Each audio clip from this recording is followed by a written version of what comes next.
Hello students, आज हम अपना हिंदी व्याकरण का क्लास 2 का लेसन नंबर 10 पढ़ेंगे, जिसका नाम है क्रिया। It means verb.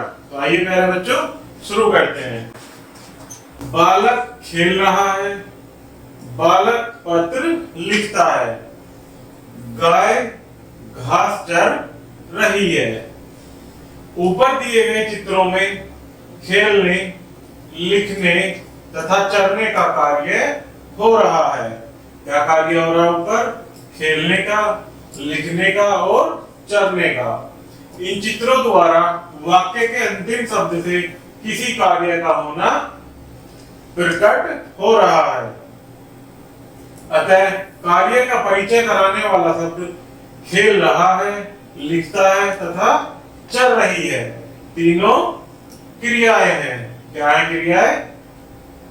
खेल रहा है, लिखता है और चल रही है। ये क्या है प्यारे बच्चों? क्रियाएं। ये क्रियाएं अपने मूलभूत धातु खेल, लिख तथा चर से बनी है। इनके मूलभूत धातु क्या है प्यारे बच्चों? खेल, लिख और चर। तो ये क्या है? तीनों क्रियाएं। तो क्रिया की परिभाषा देखते हैं प्यारे बच्चों, क्या होती है? जिन शब्दों से कार्य का होना या किया जाना पाया जाता है, वे शब्द क्रिया कहलाते हैं। अर्थात जिन शब्दों से कार्य का होना या उसका किया जाना पाया जाए, उसे क्या कहते हैं प्यारे बच्चों? क्रिया कहते हैं। जैसे ऊपर के वाक्यों में खेल रहा है, लिखता है तथा चल रही है, ये सभी क्रियापद हैं। अर्थात कार्य का होना या किया जाना पाया जाता है। क्रिया के भेद आगे देखते हैं प्यारे बच्चों। क्रिया के भेद।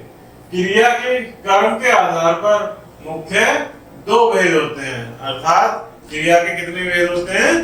दो भेद। पहला सकर्मक क्रिया, दूसरा अकर्मक क्रिया। कर्म के आधार पर ये दो भेद होते हैं। पहला है हमारा सकर्मक क्रिया। इसकी परिभाषा देखते हैं प्यारे बच्चों। जैसा कि शब्द से ही स्पष्ट है कि सकर्मक क्रिया में क्रिया का फल कर्म पर पड़ता है। अर्थात कर्म वाली क्रिया सकर्मक है। क्या कहता है कि शब्द से ही पता चलता है कि सकर्मक क्रिया में क्रिया का फल कर्म पर पड़ता है। अर्थात जो क्रिया हो रही है उसका फल क्रिया पर पड़ता है। अर्थात कर्म वाली क्रिया सकर्मक क्रिया होती है। जैसे मोहन पुस्तक पढ़ता है। कौन पुस्तक पढ़ता है प्यारे बच्चों? मोहन। हरी खेत जोत रहा है, बालक मिठाई खाता है। इन वाक्यों में पुस्तक पढ़ी जा रही है, खेत जोता जा रहा है तथा मिठाई खाई जा रही है। अर्थात सभी क्रियाओं के फल से वाक्यों के सभी कर्म प्रभावित है। अर्थात क्रियाओं के फल से फल क्या है? पढ़ता है। अर्थात पुस्तक क्या है? पढ़ी जा रही है। पुस्तक पढ़ी जा रही है। इसी प्रकार खेत जोता जा रहा है और बालक मिठाई खा रहा है। क्या खा रहा है? मिठाई खाई जा रही है। अतः कर्म प्रधान क्रियाएं होने के कारण ये सभी सकर्मक क्रियाएं हैं। इसमें क्या है? कर्म प्रधान क्रियाएं हैं। तो ये सभी सकर्मक क्रियाएं हैं। किंतु इन कर्म की अवस्था के अनुसार वाक्यों की रचना दो प्रकार से होती है। किसी वाक्य में एक ही कर्म होता है, किंतु कहीं कहीं वाक्यों में दो कर्म भी आ जाते हैं। अर्थात कहीं कहीं एक ही कर्म होता है और कहीं कहीं दो कर्म भी आ जाते हैं। जैसे पिता ने पुत्र को रुपए दिए। इस वाक्य में पुत्र तथा रुपया दो कर्म है। किसे रुपए दिए? पुत्र को। और क्या दिए? रुपये। तो ये क्या है प्यारे बच्चों? दो कर्म है। अतः सकर्मक क्रिया के दो उपभेद हुए। कितने उपभेद होते हैं प्यारे बच्चों? सकर्मक क्रिया के दो उपभेद। पहला होता है एक कर्मक क्रिया और दूसरा होता है द्विकर्मक क्रिया। कितने भेद होते हैं सकर्मक क्रिया के? दो भेद, एक कर्मक क्रिया और दूसरा द्विकर्मक क्रिया। तो एक कर्मक क्रिया को पढ़ते हैं प्यारे बच्चों, इसमें प्रधान वाक्य है, और द्विकर्मक क्रिया में द्विकर्मक क्रिया प्रधान वाक्य है। एक कर्मक क्रिया में पढ़ते हैं श्याम दूध पीता है, बालिका नृत्य करती है, बच्चा आंखें धोता है। इसमें क्या है? एक कर्मक क्रिया है, केवल एक ही कर्म होता है। इसमें क्या हो रहा है?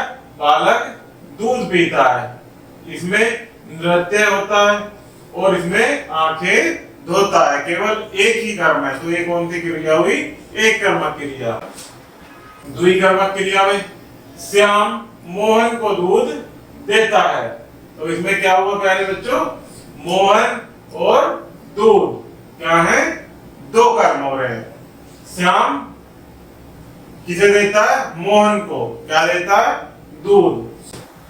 तो ये दो कर्म हो रहे हैं प्यारे बच्चों, तो ये क्या हुई?